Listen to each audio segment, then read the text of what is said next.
کہ مؤلف رحمہ کا منہج یہ ہے، وہ کسی بھی مسئلے میں آیات کو اور احادیث کو ذکر کرتے ہیں۔ آیات اور احادیث کو اس لیے ذکر کرتے ہیں کہ ہمیں دین کو حاصل کس سے کرنا ہے، اللہ کی کتاب سے یا اس کے رسول اکرم صلی اللہ علیہ وسلم کی سنت سے، لیکن ساتھ میں مؤلف آثار کو ذکر کرتے ہیں، کیونکہ کتاب اللہ کو سمجھنے کے لیے اور احادیث کو سمجھنے کے لیے سلف کی فہم کی ضرورت ہے۔ تو لہذا مؤلف رحمہ اللہ اپنے اس کتاب میں آیات کو ذکر کرتے ہیں، احادیث کو ذکر کرتے ہیں اور ساتھ میں آثار کو ذکر کرتے ہیں، تاکہ آپ سمجھ لیں کہ سلف نے ان آیات اور ان احادیث سے کیا سمجھا ہے۔ سب سے پہلی آیت یہ ہے وَمَا خَلَقْتُ الْجِنَّ وَالْإِنسَ إِلَّا لِيَعْبُدُونَ۔ اللہ تعالیٰ نے فرمایا میں نے جن اور انس کو صرف اس لیے پیدا کیا تاکہ وہ میری ہی عبادت کریں۔ لیعبدون اے لیوحدون، تاکہ وہ صرف میری ہی عبادت کریں، یعنی توحید پر قائم رہیں۔ یہاں دو باتیں ہیں۔ پہلی بات یہ ہے اللہ تعالیٰ نے بتلایا کہ جن و انس کو میں نے پیدا کیا ہے، یعنی جنس انس کو پیدا کرنے والا میرے علاوہ کوئی اور نہیں ہے، تو ہمارا خالق اللہ تعالیٰ ہے۔ اور دوسری بات یہ بتایا کہ میں نے پیدا کیوں کیا، تو میں نے پیدا اس لیے کیا تاکہ وہ میری ہی عبادت کریں۔ صرف اللہ کی عبادت کرنا اسی کا نام توحید ہے۔ اللہ کی بھی عبادت کریں اور دوسری کی بھی عبادت کریں، اس کو توحید نہیں، اس کو شرک کہتے ہیں۔ تو لیعبدونی، اس کے اندر نی کے اندر توحید آ گیا، تاکہ وہ میری ہی عبادت کریں۔ تو گویا اس آیت کے ذریعے سے مؤلف رحمہ اللہ ہمیں یہ سمجھانا چاہتے ہیں کہ جن اور انس کی تخلیق کا مقصد توحید کو قائم کرنا ہے۔ تو جو چیز ہماری تخلیق کا مقصد ہے تو وہ چیز واجب ہے، وہ چیز فرض ہے۔ تو گویا اس آیت کے ذریعے سے مؤلف رحمہ اللہ نے بتلایا کہ توحید واجب ہے، توحید فرض ہے۔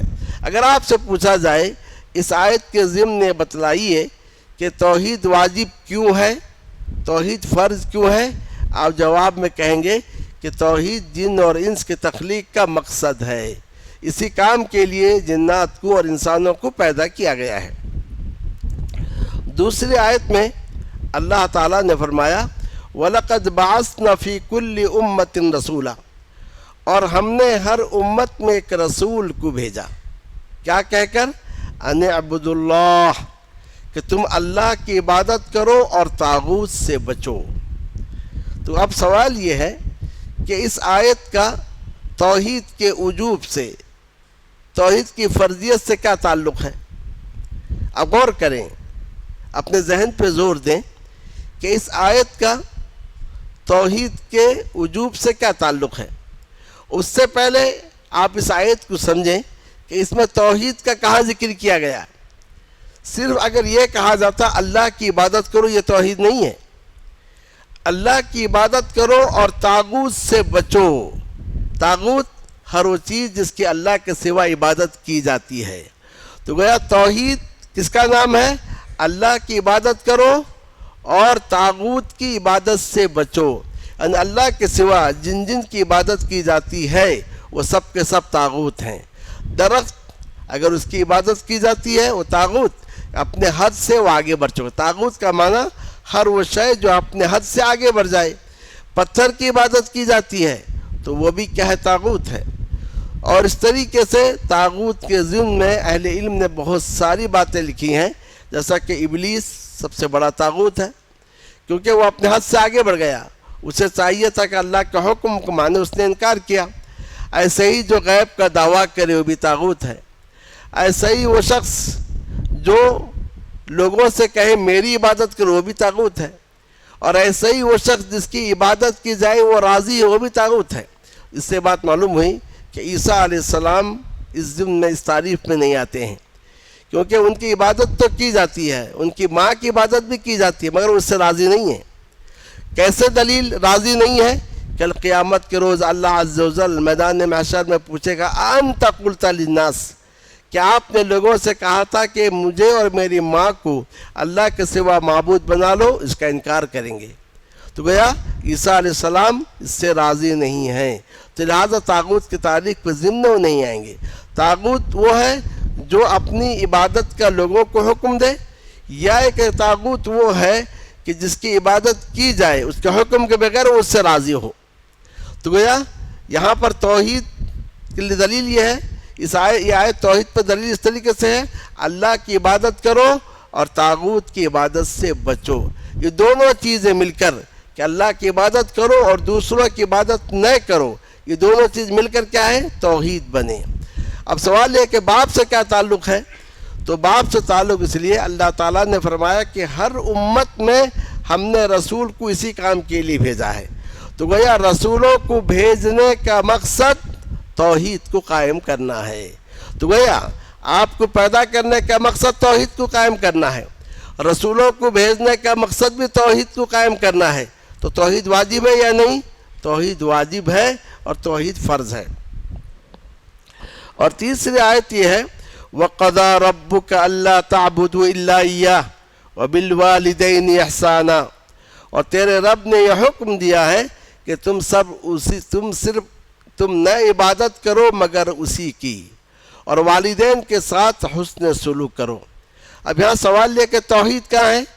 صرف اللہ تعبدو میں توحید نہیں ہے، لا تعبدو الا ایاہ، تم نہ عبادت کرو مگر اسی کی، مطلب اس کی عبادت کرو، دوسرے کی عبادت نہ کرو، یہ توحید ہے۔ تو گویا اس توحید کے تعلق سے تمہارے رب نے حکم دیا ہے، جس کا رب حکم دے وہ واجب ہے، جس چیز کا رب حکم دے وہ واجب ہے۔ الامر للوجوب، امر کس کے لیے ہے؟ وجوب کے لیے ہے۔ تو گویا توحید اس لیے واجب ہے کیونکہ توحید اللہ کا حکم ہے۔ بلکہ کتاب اللہ میں شروع سے پڑھتے ہوئے الحمدللہ رب العالمین سے پڑھتے ہوئے جائیے، سب سے پہلا جو امر آئے گا وہ ہے توحید، سب سے پہلی جو نہیں ہے وہ ہے شرک۔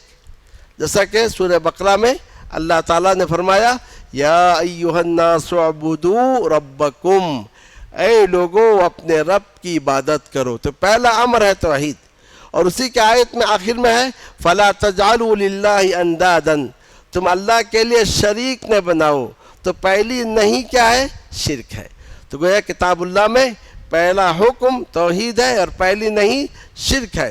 تو اس آیت سے باپ کا تعلق یہ ہے کہ اللہ تعالیٰ نے توحید کا حکم دیا ہے، اور جس چیز کا خالق کائنات حکم دے وہ واجب ہے۔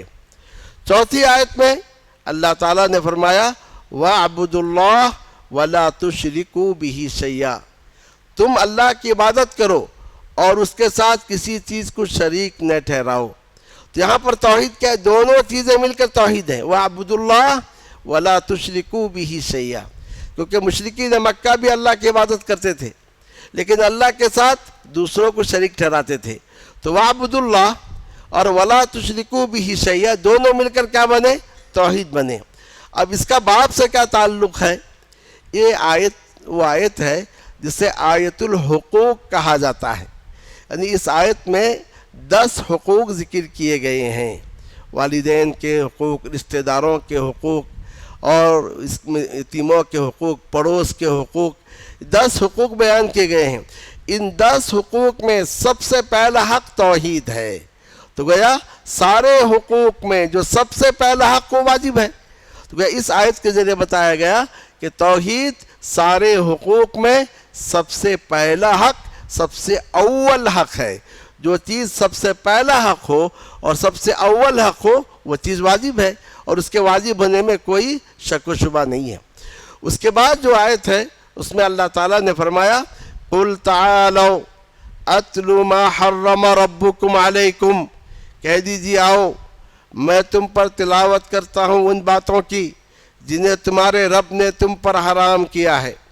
پھر اس کے بعد یہ ہے اللہ تشرکوا بہ شیئا، کہ پہلی بات یہ ہے تم اس کے ساتھ کسی چیز کو شریک نہ ٹھہراؤ۔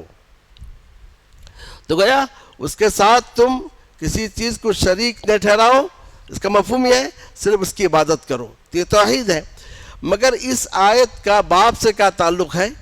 اس آیت کو آیت الوصیہ کہا جاتا ہے۔ آیت الوصیہ، وصیت کا معنی ایسا حکم جو تاکید کے ساتھ ہو۔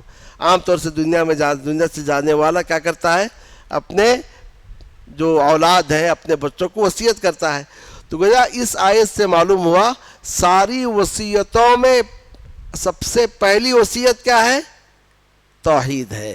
تو یہاں تک کیا باتیں معلوم ہوئی؟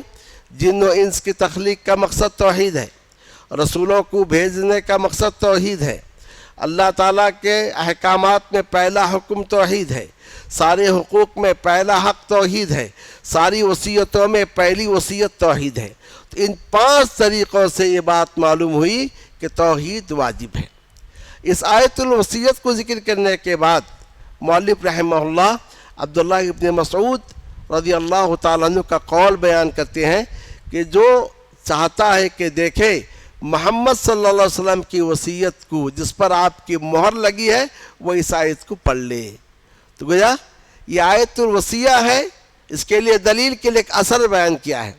تو ایک صحابی کا قول جس کو ہم اثر کہتے ہیں، اس کو کیوں لایا ہے؟ اصل کے بنیاد پر نہیں، بلکہ یہ بتلانے کے لیے صحابی نے، جلیل القدر صحابی نے اس آیت کو آیت الوصیہ قرار دیا ہے. یہ ایک صحابی کی فہم میں سمجھ ہے. جب صحابی کی فہم سمجھ ہے، اس فہم و سمجھ کا اعتبار کرنی چاہیے. ان 5 آیتوں کے ذریعے مؤلف رحمہ اللہ نے توحید کے وجوب کو ثابت کر کے اس کی اہمیت کو بتلایا. اب آخر میں ایک حدیث بیان کرتے ہیں، وہ حدیث سن لیجئے. معاذ بن جبل رضی اللہ تعالیٰ عنہ سے مروی، انہوں نے کہا میں نبی صلی اللہ علیہ وسلم کے پیچھے ایک گدھے پر سوار تھا. بس آپ نے مجھ سے کہا اے معاذ، کیا تم جانتے ہو بندوں پر اللہ کا کیا حق ہے اور اللہ پر بندوں کا کیا حق ہے؟ میں نے کہا اللہ اور اس کے رسول زیادہ جانتے ہیں. آپ نے فرمایا بندوں پر اللہ کا حق یہ ہے کہ بندے صرف اس کی عبادت کریں اور اس کے ساتھ کسی چیز کو شریک نہ ٹھہرائیں، اور اللہ پر بندوں کا حق یہ ہے کہ جو اس کے ساتھ کسی چیز کو شریک نہ ٹھہرائے وہ اسے عذاب نہ دے. تو میں نے کہا افلا ابشر الناس، کیا میں لوگوں کو خوشخبری سنا دوں؟ آپ نے کہا مت خوشخبری دو، ورنہ وہ اسی پر اعتماد کر لیں گے اور عمل کرنا چھوڑ دیں گے. یہ روایت صحیح بخاری سے مسلم کی ہے. اور بعض روایتوں میں ہے کہ معاذ رضی اللہ تعالیٰ عنہ نے موت کے وقت یہ حدیث سنائی کہ ایسا نہ ہو کہ حدیث لوگوں کو معلوم نہ ہو، گناہ سے بچنے کے لیے کام کیا. اس حدیث میں پہلی بات یہ ہے کہ بندوں پر اللہ کا حق، یہ تو سمجھ میں آتا ہے کہ بندوں پر اللہ کا حق ہے. تو کیا اللہ پر بھی بندوں کا حق ہے؟ نہیں، اللہ پر بندوں کا کوئی حق نہیں ہے الا یہ کہ اللہ اپنے اوپر کسی چیز کو لازم ٹھہرا لے. جیسا کہ اس حدیث میں ہے کہ اللہ نے اپنے اوپر یہ لازم ٹھہرا لیا کہ جو میری توحید کو اپنائے گا، میرے ساتھ شرک نہیں کرے گا، میں اسے عذاب نہیں دوں گا. تو گویا اللہ پر جو یہ حق ہے بندوں نے نہیں دیا ہے، اللہ تعالیٰ نے خود سے اپنے اوپر حق لیا ہے. ہم اللہ پر کوئی حق ڈال نہیں سکتے. ہم پر اللہ کا حق ہے لیکن اللہ پر ہمارا حق نہیں ہے الا کہ اللہ اپنے اوپر کوئی حق لے لے. اچھا، دوسری بات یہ ہے کہ اس حدیث میں ہے جو اللہ کے ساتھ کچھ شرک نہ کرے اللہ اسے عذاب نہ دے. کیا مطلب ہے؟ کیونکہ بہت سارے ایسے ہیں جو موحد تو ہیں لیکن کبیرہ گناہ کرتے ہیں، توبہ کیے بغیر مر جاتے ہیں. تو گویا جو توبہ کیے بغیر مر جائے، یعنی کبیرہ گناہ پہ توبہ کیے بغیر مر جائے، یعنی شرک پر اگر کوئی مرے بغیر توبہ کیے وہ ہمیشہ ہمیشہ جہنم میں ہے. اور جو کبیرہ گناہ کرے اور توبہ کے بغیر مر جائے، اس کے تعلق سے اہل سنت والجماعت کا موقف یہ ہے کہ اللہ کی مشیت کے تحت ہے. اللہ تعالیٰ چاہے تو اسے معاف کرے، سیدھا جنت بھیج دے، یا اللہ عز و جل چاہے تو اسے عذاب دے اور اس کے بعد اسے جنت میں بھیجے. توحید ہے تو اسے ایک نیک روز جنت میں جانا ہے. اب سوال یہ ہے، اس میں جو کہا کہ اللہ پر، یعنی اللہ نے اپنے اوپر یہ حق ٹھہرا لیا ہے جو اس کے ساتھ کسی چیز کو شریک نہیں ٹھہرائے اس کو عذاب نہیں دے گا. تو پھر یہ لوگ جو کبیرہ گناہ پہ مرتے ہیں، چوری کیے، مثلا سود کھائے، کسی کا حق مارے، تو پھر اور توبہ کیے بغیر مر گئے، تو ان کا انجام کیا ہوگا؟ کہ اللہ انہیں عذاب نہ دے گا؟ تو اس کا جواب یہ ہے کہ اللہ عذاب نہ دے کے دو مطلب ہے. ایک یہ ہے کہ اول وہلا میں عذاب ہی نہ دے، عذاب ہی نہ دے، یعنی جو لوگ کبیرہ شرک نہیں کیے اور دیگر کبیرہ گناہ کیے اور توبہ کر لیا، اللہ انہیں عذاب ہی نہ دے. یا یہ کہ جو لوگ کبیرہ گناہ کیے اور توبہ کے بغیر مر گئے تو یا تو اللہ انہیں عذاب ہی نہ دے، یہ اس کے رحمت کا تقاضا ہے، یا پھر اللہ عذاب بھی دے تو عذاب ہمیشگی کے لیے نہ دے۔ یعنی مثلا کسی کو کوئی سود خور مرا اور توبہ نہیں کیا لیکن وہ موحد ہے تو اللہ اس کو عذاب دے، لیکن اگر اللہ چاہے تو اس کو عذاب دے، مگر یہ عذاب ہمیشگی کا عذاب نہیں ہوگا۔ چند روز عذاب پانے کے بعد پھر اللہ عز و جل اسے جنت کو بھیجیں گے۔ تو کہ اللہ یعذب کا دو معنی، ایک کا عذاب ہی نہ دے، سیدھا جنت کو بھیج دے، دوسرا معنی یہ ہے کہ ہمیشگی کا عذاب نہ دے، عذاب دے مگر ہمیشگی کا عذاب نہ دے۔ اب اس کے بعد یہ ہے کہ یہاں پر یہ ہے کہ کہا کہ آپ انہیں بشارت، لوگوں کو خوشخبری نہ دو، حدیث مت سناؤ، جبکہ حدیث میں ہے کہ جو کسی علم کو چھپا لے جس سے اسے پوچھا گیا تو اسے جہنم کا لگام پہنایا جائے گا۔ علم کو چھپانا حرام ہے، جبکہ یہاں پر چھپانے کا حکم دیا گیا ہے۔ اس کا پہلا جواب یہ ہے جب کسی سے پوچھا جائے اور وہ چھپا لے، یہاں اس کا تعلق نہیں ہے۔ اور دوسری بات ہے کہ بعض ایسا علم جو لوگوں کے لیے فتنے کا باعث ہو سکتا ہے، لوگوں کے سمجھ سے باہر ہے، اسے لوگوں سے چھپایا جا سکتا ہے۔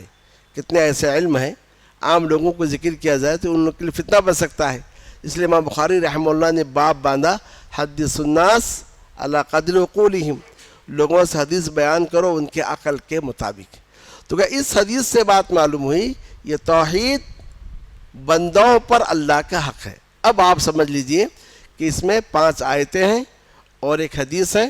پہلی آیت سے معلوم ہوا جن و انس کی تخلیق کا مقصد توحید، دوسری آیت سے معلوم ہوا رسولوں کے بعثت کا مقصد توحید، تیسری آیت سے معلوم ہوا اللہ تعالیٰ کا پہلا حکم توحید، چوتھی آیت سے معلوم ہوا سارے حقوق میں سب سے پہلا حق توحید، پانچویں آیت سے معلوم ہوا ساری وصیتوں میں سب سے پہلی وصیت توحید، اور آخر میں جو حدیث سے معلوم ہوا کہ توحید بندوں پر اللہ کا حق ہے۔ تو گویا جو تخلیق کا مقصد ہو، رسولوں کے بھیجنے کا مقصد ہو، اللہ کا حکم ہو، سارے حقوق میں پہلا حق ہو، ساری وصیتوں میں پہلی وصیت ہو، اور بندوں پر اللہ کا حق ہو، تو پھر وہ چیز کیا ہے؟ واجب ہے، وہ چیز فرض ہے۔ تو لہذا مؤلف رحمہ اللہ نے بڑی آسانی کے ساتھ سمجھا دیا کہ توحید واجب ہے، توحید فرض ہے۔ جب آپ اس کو سمجھ لیے، اب آگے کے ابواب میں مؤلف رحمہ اللہ یہ بیان کرتے ہیں کہ توحید کی فضیلت کیا ہے تاکہ آپ اس کو اپنائیں، پھر توحید کی ضد کیا ہے تاکہ آپ اچھی طرح توحید کو سمجھ لیں، پھر اس کے بعد توحید کی تفسیر کیا ہے، وہ ساری کی ساری باتیں آگے کے ابواب میں انشاءاللہ آئیں گی۔ چونکہ میں یہاں آتا جاتا رہتا ہوں تو انشاءاللہ میری غیر موجودگی میں ہمارے فضیلت الشیخ فیاض جامعی استاذ جامعۃ المفلحات یہاں موجود ہیں، وہ انشاءاللہ آئندہ ہفتہ اسی وقت یہاں درس دیں گے۔ تو میرا کہنا ہے کہ ہمارے دین کا تعلق شخصیات سے نہیں ہے، ہمارا تعلق دین سے ہے۔ تو کسی سے بھی ہو آپ کو علم حاصل کرنا ہے، فلاں سے حاصل کرنا، فلاں سے نہیں۔ اللہ عز و جل نے اس دین کو نازل کیا، قیامت تک کے لیے نازل کیا، تو لہذا دین باقی رہے گا۔ شخصیات آتی رہیں گی اور جاتی رہیں گی، کسی شخصیت کے جانے سے دین ختم ہونے والا نہیں ہے یہاں تک کہ قیامت آئے۔ نبی اکرم صلی اللہ علیہ وسلم کا انتقال ہو گیا تو کیا اس کا مطلب دین ختم ہو گیا؟ نہیں۔ اسی لیے جب صحابہ کرام مغموم تھے، پریشان تھے، وحی کا سلسلہ بند ہو گیا، اب کیا ہوگا؟ نئے نئے مسائل آئیں گے، ہم کس کے پاس جائیں گے؟ تو ابوبکر صدیق رضی اللہ تعالی عنہ نے منبر پہ چڑھ کر کہا، سن لو، آج تک جو کوئی محمد کی عبادت کرتا تھا وہ مر چکے، اللہ تعالیٰ آپ پر دو موت کو جمع کرنے والا نہیں، مر چکے ہیں۔ لیکن جو آج تک اللہ کی عبادت کر رہا تھا وہ جان لے کہ اللہ زندہ ہے، اسے موت نہیں آئے گی۔ تو آپ صلی اللہ علیہ وسلم دنیا سے چلے گئے لیکن دین نہیں گئے، دین باقی ہے، اور اس دین میں قیامت تک آنے والے مسائل کے حل موجود ہیں۔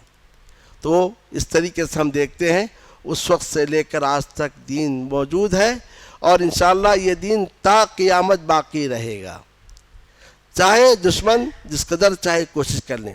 لیکن اہل علم آتے رہیں گے، دین میں اپنی کوششیں کریں گے، پھیلائیں گے، پھر دنیا سے چلے جائیں گے اور اپنی ذمہ داریوں کو نبھا کر.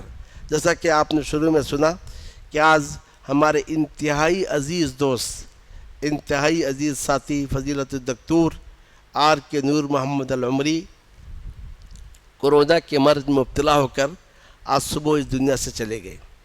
ایسا لگ رہا تھا کہ چند سالوں پہلے ہی وہ آسمان علم کے سورج بن کر نکلے اور جلد ہی غروب ہو گئے. پوری زندگی ان کی مدینہ طیبہ میں گزری. عمر آباد سے فراغت کے بعد وہیں انہوں نے لائسنس کیا، ماجسٹر کیا، پی ایچ ڈی کی. اس کے بعد یہاں آئے اور ہندوستان آنے کے بعد انتہائی مختصر مدت میں بڑا کام کیا.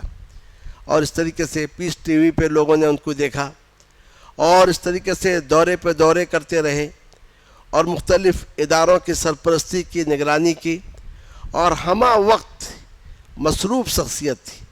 عہدے کی کوئی لالچ نہیں، منصب کی کوئی خواہش نہیں، صدارت بھی کرنا نہیں چاہتے تھے، دوسروں کو آگے بڑھاتے تھے، لیکن چاہتے تھے کہ مسلک پھیلے، منہج پھیلے، عقیدہ پھیلے. عقیدہ میں انہوں نے کوئی کمپرومائز نہیں کیا. تو مختصر مدت میں بڑے بڑے کام کیے، حتیٰ کہ آخری کوشش جو 15 دن پہلے ان کی تھی، شہر حیدرآباد آئے تھے کہ یہاں پر ایک ادارہ قائم کریں جس کا نام بھی تجویز ہو چکا تھا، کلیت عباد الرحمن. اور ایسے طلباء جو 10ویں پاس ہوں، 3 سال اور 2 سال 5 سال کی مدت میں انہیں مکمل عالمیت و فضیلت کی تعلیم دی جائے. یہ آخری کوشش یہاں سے گئے، اس کے بعد بیمار ہو گئے. تو اس طریقے سے وہ کوشش میں تھے کہ بنگلور میں کلیت الحدیث قائم کیا کہ یہاں بھی اس جیسے کلیہ قائم کریں. چنئی میں کلیت الاذان قائم کیا. تو ہمیشہ جو ہے تعلیم کے پھیلانے میں، منہج اور عقیدے کے پھیلانے میں مصروف تھے. اللہ نے، ہم یہ نہیں کہیں گے وقت سے پہلے چلے گئے، نہیں، اللہ نے جو ان کے لیے دن مقرر کیے تھے وہ پورا کیے. کیونکہ وقت سے پہلے کسی کی موت نہیں آتی. جس کی موت جب لکھی ہے، جہاں لکھی ہے، اسی وقت آتی ہے. اپنا جو کام کے لیے اللہ نے بھیجا تھا وہ کام انہوں نے کیا. اور کرونا ایک بہانہ ہے، اور اس موقع پر اس بہانے کے ذریعے سے وہ دنیا سے چلے گئے. اب ہمارا کام یہ ہے کہ ہم ان کے لیے دعائے مغفرت کریں، اللہ سے دعا کریں اللہ تعالیٰ ان کی نیکیوں کو قبول کرے، اللہ تعالیٰ ان کی خدمات کو قبول کرے. رب العالمین انہیں اپنے یہاں جنت الفردوس میں جگہ دے اور جو ہے اعلیٰ علیین میں مقام عطا فرمائے. اور ان کے جو پسماندگان ہیں، جو ان کے بچے ہیں، اللہ عز و جل ان کی حفاظت فرمائے اور اس طریقے سے ان کی نگہبانی کرے. اور جو ان کے منصوبے رہ گئے ہیں، اللہ عز و جل ان منصوبوں کو پائے تکمیل تک پہنچائے اور ان کے خوابوں کو شرمندہ تعبیر کرے. اور کل میدان حشر میں، جنت میں، اللہ عز و جل ہم سبوں کو ان کے ساتھ ملائے اور ہم سبوں کو ایک ساتھ اپنی جنت میں جمع فرمائے. یہ ہماری دعا ہے. ہمارے لیے تعزیت کے لیے یہی کافی ہے کہ نبی اکرم صلی اللہ علیہ وسلم اس دنیا میں نہ رہے، ابوبکر صدیق اس دنیا میں نہ رہے، صحابہ کرام اس دنیا میں نہ رہے. اگر دنیا میں کوئی رہتا، کسی کو موت نہیں آتی، تو نبی صلی اللہ علیہ وسلم دنیا میں رہتے. جب آپ صلی اللہ علیہ وسلم دنیا میں نہ رہے، جو سارے بندوں میں سب سے افضل بندے تھے اللہ کے پاس، تو پھر کسی اور کے لیے بقا نہیں ہے. اللہ نے اپنے سوا کسی کے لیے بقا نہیں لکھا ہے. جو بھی موقع ملتا ہے ہمیں چاہیے خیر کے کام میں آگے بڑھیں، نیکیوں میں آگے بڑھیں، خیر کو پہنچانے کی کوشش کریں اور اللہ سے دعا کریں اللہ تعالی ہماری نیکیوں کو قبول فرمائے.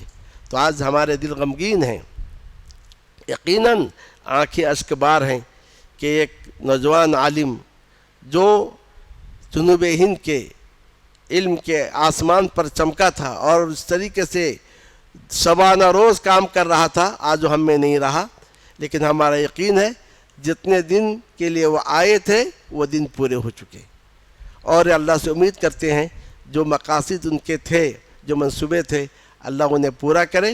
اول اور آخر یہ ہے ہم ان کی مغفرت کے لیے دعا کریں، ان کے خدمات کی قبولیت کے لیے دعا کریں، اور یہ دعا کریں اللہ عز و جل ہمیں اور انہیں اپنی جنت میں کل قیامت کے روز جمع فرمائے. وصلی اللہ تعالی علی النبی الکریم وعلی آلہ وصحبہ اجمعین. آپ تمام سے میرا التماس یہ ہے کہ درس کے اس سلسلے کو جاری رکھیے، اور انشاءاللہ اس سے بہت ہی فائدہ ہوگا، کیونکہ یہی وہ توحید ہے جس پر کل قیامت کے روز ہمارا حساب ہونا ہے۔